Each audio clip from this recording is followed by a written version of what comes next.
সঙ্গীতপ্রেমী মানুষের কাছে লোকসঙ্গীতের আবেদন চিরকালই অনস্বীকার্য। সাধারণভাবে লোকসঙ্গীত আঞ্চলিক হলেও গভীরতার নিরিখে লোকসঙ্গীত বরাবরই ভেঙেছে দেশ কাল সীমানার বেড়াজাল। সঙ্গীতের প্রতি মমত্ব বোধ আর মাটির প্রতি আন্তরিকতার টানকে তাই অস্বীকার করতে পারেননি তরুণ প্রজন্মের লোকসঙ্গীত শিল্পী দীপান্বিতা আচার্য। গুজরাট থেকে আসাম, রাজস্থান থেকে ওপার বাংলা চট্টগ্রাম, সর্বত্রই তার গানের পরতে পরতে রয়েছে লোকসঙ্গীতের সোনাবালি। দীপান্বিতা আচার্য লোকসঙ্গীতের প্রতি তার আগ্রহ সেই ছোটবেলা থেকেই, আর সেই ছোটবেলা থেকেই তিনি যে লোকসঙ্গীতের চর্চা শুরু করেছিলেন, আজ সেটা একটা পরিণত পর্বে এসে উপস্থিত। কিভাবে তিনি এই আগ্রহকে তিনি নিজের চর্চা, নিজের প্রফেশন করে তুললেন, সেটা জানতেই ক্যালকলিং হাজির ওনার বাড়িতে। আমরা ওনার মুখ থেকেই শুনে নেব দীপান্বিতা আচার্য কিভাবে একজন লোকসঙ্গীত শিল্পী হয়ে উঠলেন। আপনি এই যে লোকসঙ্গীতের চর্চা শুরু করেছিলেন, সেটা তো সেই ছোটোবেলা থেকেই শুরু করেছিলেন, তো কীভাবে আপনার এই আগ্রহ জন্মালো সেটা যদি আমাদের দর্শকদের বলেন। ক্যালকলিংয়ের সমস্ত দর্শকদের আমার প্রণাম জানাই। আসলে আমাদের বাড়িতে মনসামঙ্গল কাব্য পাঠ করা হয় এবং এই চলনটা আমার মামার বাড়িতেও আছে। তো আমি আমাদের বাড়ির যে গ্রুপটা, সেই গ্রুপটাতে আমি কোরাস গাইতাম, যাকে আমরা ধুমাধরা বলি। তো সেখান থেকে তো রয়েছে, প্লাস আমি দেখেছি আমার বাবা, আমার মা, আমার ঠাকুরমা, যারাই যখন মনের আনন্দে বলুন বা যে কোনো মাঙ্গলিক অনুষ্ঠানে গান গেয়েছেন, সেটা বিশেষ করে বাবার কথা ভীষণ মনে হয়। আমি দেখেছি বাবাকে সবসময় রমেশ শীলের গান গাইতে, বিখ্যাত মাইজ ভান্ডারি শব্দটাই আমি আমার বাবার কাছ থেকে শুনেছি, রমেশ শীল শব্দটা শুনেছি। আজ গিয়ে বুঝতে পারি তারা মানে কি আর কি, রমেশ শীল কে সেটা জানতে পারি। রমেশ শীল একজন অত্যন্ত বিখ্যাত পদকর্তা চিটাগাংয়ের, এবং তার বিখ্যাত মাইজ ভান্ডারি গান রয়েছে। ওপার বাংলার যে রুট, গভীরতা, সেটাই কি বোধহয় আপনাকে লোকসঙ্গীতের প্রতি আগ্রহী করে? হ্যাঁ, আর ওটা কিন্তু ওটা খুব নর্মাল, খুব ন্যাচারাল আর কি। ওটা না কোনো আরোপিত নয় ব্যাপারটা আর কি। তবে ছোটবেলায় আমার মার প্রেরণাতেই আমার গান শিখতে যাওয়া। তখন কিন্তু লোকগান শিখিনি, বিভিন্ন ধারার গান শিখেছি।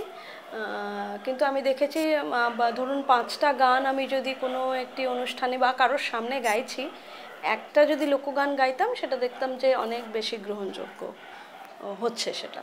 তো সেখান থেকে একটু করে ইন্সপায়ার হই যে আচ্ছা এই সাবজেক্টটাই আমার সাবজেক্ট হোক। হ্যাঁ, তো আজকের নগর জীবনের সাথে বাংলাদেশের সেই লোকসঙ্গীতকে কিভাবে মেলান, অর্থাৎ আপনাদের এক কথায় বলতে গেলে নগর বাউলই আমরা বলতে পারি, এবং কিভাবে সেটাকে আপনি করেন? হ্যাঁ, নগর বাউল কথাটা খুব সুন্দর, খুব মিষ্টি। আসলে আমার একটা গ্রুপ রয়েছে, বুঝেছেন, সেই গ্রুপটার নাম বিঞ্জারান। তো বিঞ্জারান কথাটার অর্থ আসলে বাঞ্জারা কথাটা থেকে, মানে যারা যাযাবর, এবং বাউলের একটা বাউলও কিন্তু ভীষণভাবে ঘুরে বেড়ায়, সেটা নগর হতে পারে, সেটা গ্রাম হতে পারে। তো এই বাউল মনটা হয়তো কারো নগরে এসে তৈরি হয়েছে, তারাই নগর বাউল বলে আমার ধারণা।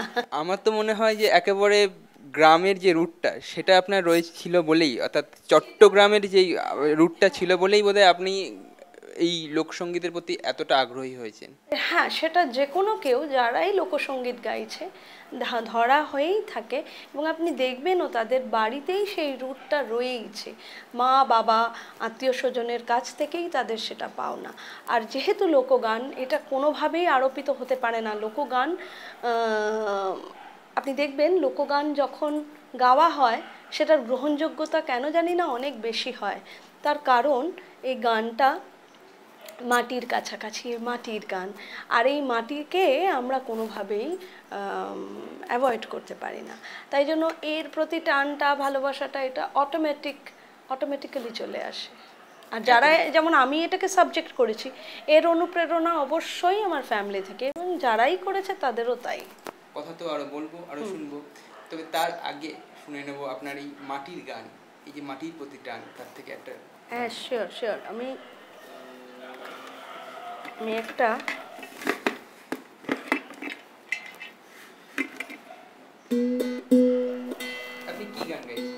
আমি লালনের একটি গান, একটা রচনা গাইছি, লালনের একটি গান গাইছি। সাইজির এই গানে সাইজি বলছেন, কোথায় আছে গো আমার দিন দরদি সাই। মানে যে ঈশ্বরকে আমরা মন্দির মসজিদে খুঁজে বেড়াচ্ছি, সেই ঈশ্বর বাস করছেন, সেই পরমাত্মা বাস করছেন আমাদের অন্তরাত্মার ভেতরে। তাকে খুঁজে বার করতে হবে।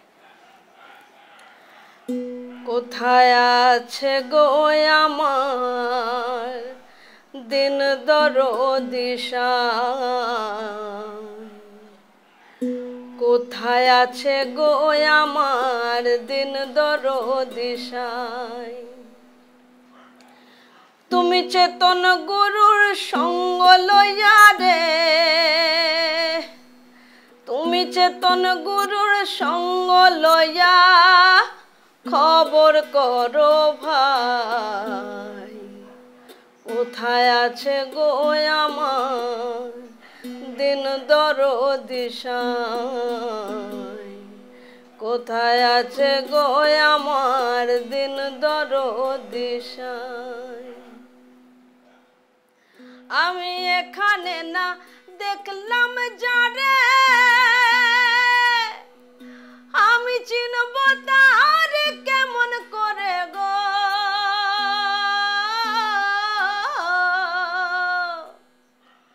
ভাগ্যেতে আখেরে তারে দেখতে যদি পাই, কোথায় আছে গো আমার দিন দরদি সাই, কোথায় আছে গো আমার দিন দরদি সাই।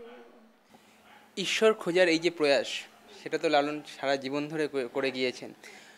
তো লালনের এই যে গান আপনি গাইলেন, সেটা আপনাকে কীভাবে ছুঁয়ে যায়? আমি কেন, যারাই এই গান শোনেন বা চর্চা করেন তাদের সকলকেই মানে এত বিস্মিত করে। এই মানুষগুলো কি একটা অদ্ভুত ফিলসফি নিয়ে কাজ করেছিলেন। দেখুন এই বিশেষ এই গানটাতেই লালন শেষে বলছেন যে, প্রথমে তো শুনলেন ওই জায়গাটা বলছেন যে আমি এখানে না দেখলাম যারে আমি চিনব তারে কেমন করে গো। এটা কতটাই লজিক্যাল যে আমি যাকে দেখিনি তাকে আমি কিভাবে একটা আকার তার দেব, তাকে কিভাবে চিনব। এবং শেষ স্তবকে বলছেন যে তুমি সঠিক পথ বেছে নাও, তুমি যে সাধনা করবে সেই সাধনা যেন সঠিক হয় তোমার, এবং তুমি এদিক ওদিক কোথায় খুঁজছো, তোমার ফকির লালন কয়নি যে মোকাম ধরো বহু দূরে নাই।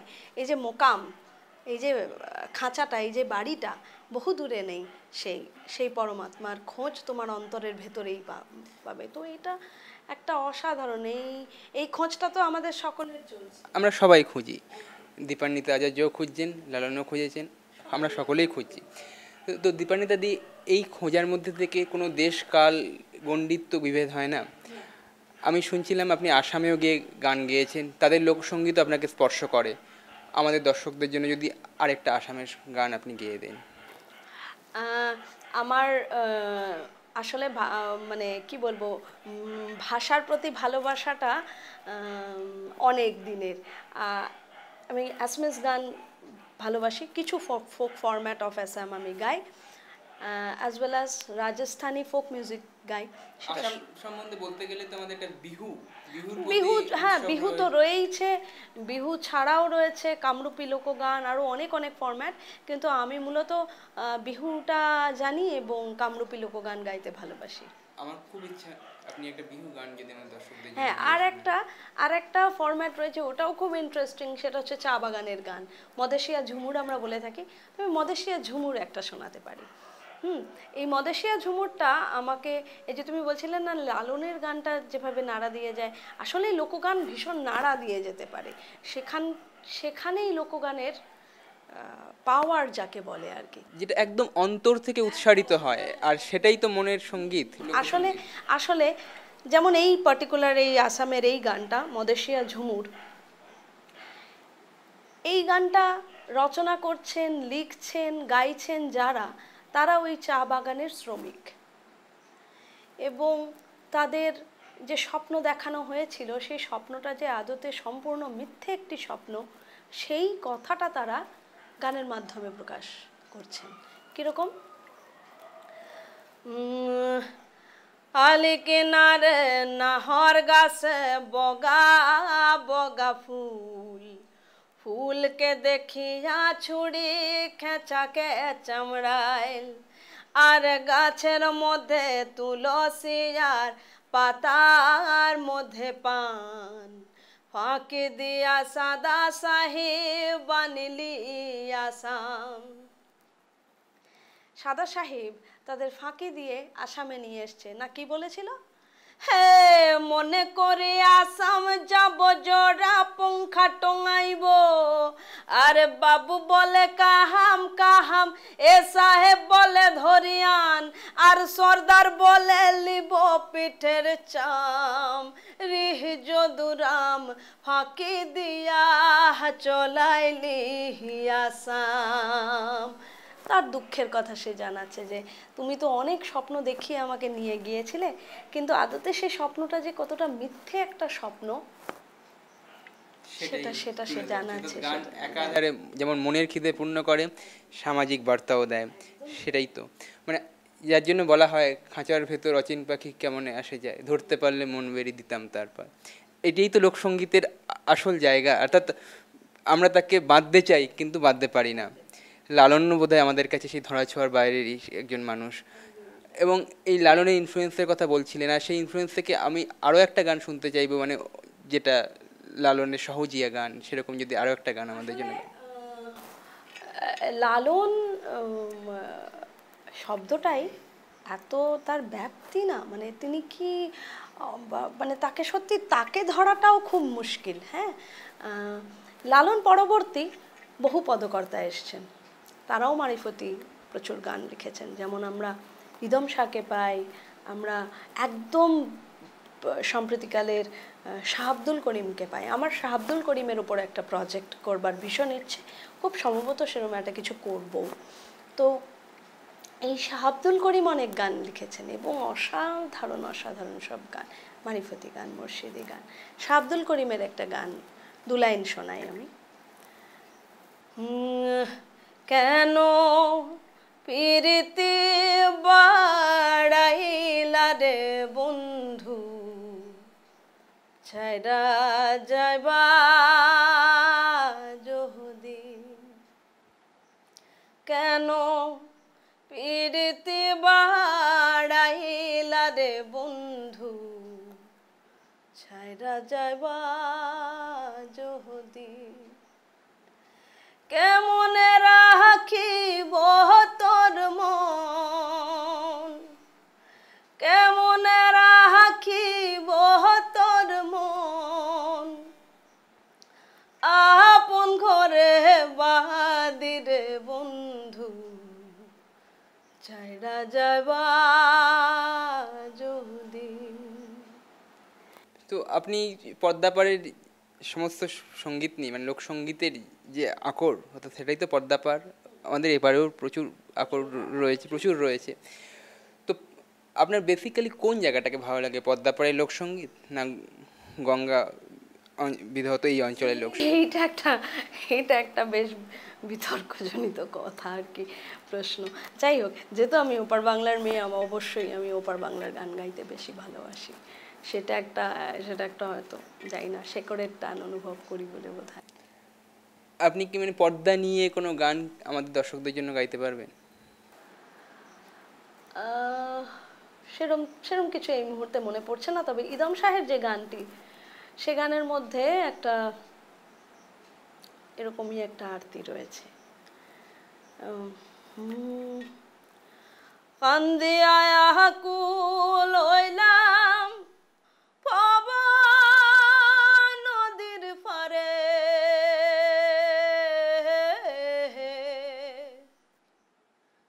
মন তরে কে বাপার করে, ও বাইরে মন তরে কে বাপার আরে নাও আছে খেওয়ানি নাই রে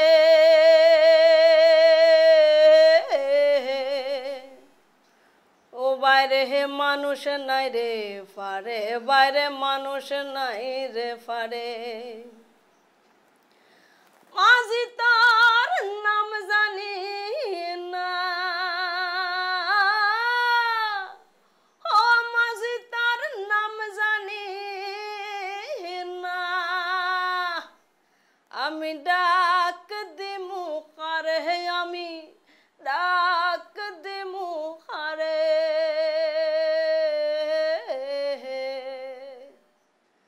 মন তরে কে বাপার করে ও বাইরে মন তরে কে বাপার করে। এই মন নিয়ে যখন কথা বলছেন, মাঝিকে ডাকার যে প্রসঙ্গ এখানে আসছে, একেবারে আধুনিক প্রজন্মের শিল্পী আপনি, আপনি কি মনে করেন আধুনিক প্রজন্মকে এই লোকসঙ্গীত রিলেট করতে পারে? নিশ্চয়ই পারে, পারে বলেই এত মানুষ লোকসঙ্গীত শোনে, এত মানুষ লোকসঙ্গীত চর্চা করে, লোকসঙ্গীত নিয়ে অনেক কাজ হয়। এবং আমি আমার এক্সপিরিয়েন্স থেকে বলতে পারি, চ্যালেঞ্জও করতে পারি, যে কোনো অন্য ধারার গান হবে এবং একজন যে কোনো কেউ, আমি আমার কথা বলছি না, যে কোনো কেউ দাঁড়িয়ে উদাত্ত কণ্ঠে যদি একটি ভাটিয়ালি গায়, তার আবেদন বোধহয় সব থেকে বেশি যাবে। কারণ এটা আমাদের নিজস্ব গান একেবারে, ঠিক যেমনভাবে রবীন্দ্রনাথের গান অনেক বেশি আবেদন রাখতে পারে, ঠিক সেরকম। আর রবীন্দ্রনাথ নিজেই কতটা ইনফ্লুয়েন্সড ছিলেন। হ্যাঁ, আমি রিসেন্টলি একটা বই পড়ছি হাসন রাজার থেকেও কত গান উনি, হাসন রাজার কথা যখন নিজে বিদেশে গেছেন সেখানে কতবার বলেছেন, হাসন রাজার লেখা পড়েছেন নিজে, লালনকে যে তিনি কত নিয়েছেন সে তো আমরা সকলেই জানি, গগন হরকারা, আমি কত বলবো, সবাই জানে এই সমস্ত কথা।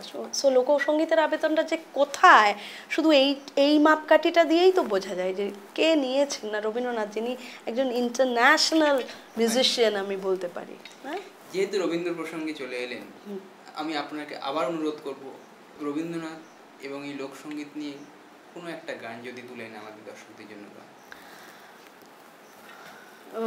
আছে তো বহু গান, এই মুহূর্তে মনে পড়ছে এটা, হরি নাম দিয়ে জগৎ মাতালে আমার একলা নিতাই, আমার একলা নিতাই, একলা নিতাই, একলা নিতাই, একলা নিতাই, হরি নাম দিয়ে জগৎ মাতালে আমার একলা নিতাই, হরি নাম দিয়ে জগৎ মাতালে আমার একলা নিতাই, যদি তোর ডাক শুনে কেউ না আসে তবে একলা চলো রে।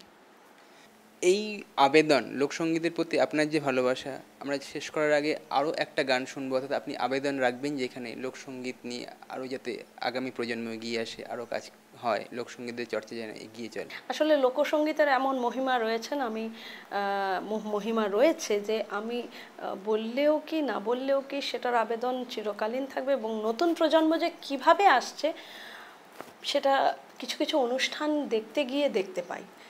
নিজে করতে গিয়ে তো ঠিক আছে, সে একটা এক্সপিরিয়েন্স তো বটেই, নিজে করতে গিয়ে দেখি যে অভূতপূর্ব একটা এক্সপিরিয়েন্স। তো আমি রিসেন্টলি একটা গান, আমি যেহেতু বলছিলাম আমার গ্রুপ নিয়ে, বিঞ্জারন যে গ্রুপ আমার রয়েছে, সেই গ্রুপে আমরা বাংলা লোকগান, অহমিয়া লোকগান, রাজস্থানী লোকগান এবং গুজরাটি, আমি ছোট ছোট করে, আমি যেহেতু আসামিজ একটা করলাম, বাংলা তো করলাম বহু, আমি একটু ছোট্ট করে রাজস্থানী আর গুজরাটি গাইতে চাই।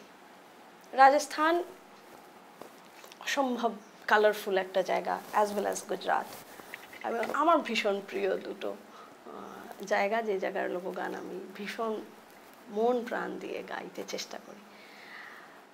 রাজস্থান হলে গাইবো এটা, হে আমারে ঘুমার চনক রানী যে মায় আমারে ঘুমার চনক রানী মায় घूमर रमवा में जाशा ओ रज रे घूमर रमवा में जाशा एम्हाने रमतान काजल टेक लिया दो वह माँ एम्हाने रमतान काजल टेक लिया दो वह माँ घूमर रमवा में जाशा ओ रज रे घूमर रमवा में जाशा। এই হলো রাজস্থানী ঘুমার। আর গুজরাটি যে গান বলছিলেন, হ্যাঁ গুজরাটে তো অ্যাকচুয়ালি আমি রাস গরবা গাই, তো এই ফরম্যাটটাই গাই রাস গরবা। তো আমি একটা গরবার অল্প একটু করে শোনাচ্ছি। গরবা মূলত মায়ের গান, মায়ের আরাধনার গান মূলত, এবং হাতে তালি দিয়ে খুব ইন্টারেস্টিং, অনেকটাই আমাদের ধামাইলের সঙ্গে ভীষণভাবে যায়। कुमकुम ना पगला पढ़या माड़ी ना है त ढड़या, कुमकुम ना पगला पढ़या माड़ी ना है त ढड़या, जो वालो कटोढ़े वड़ा रे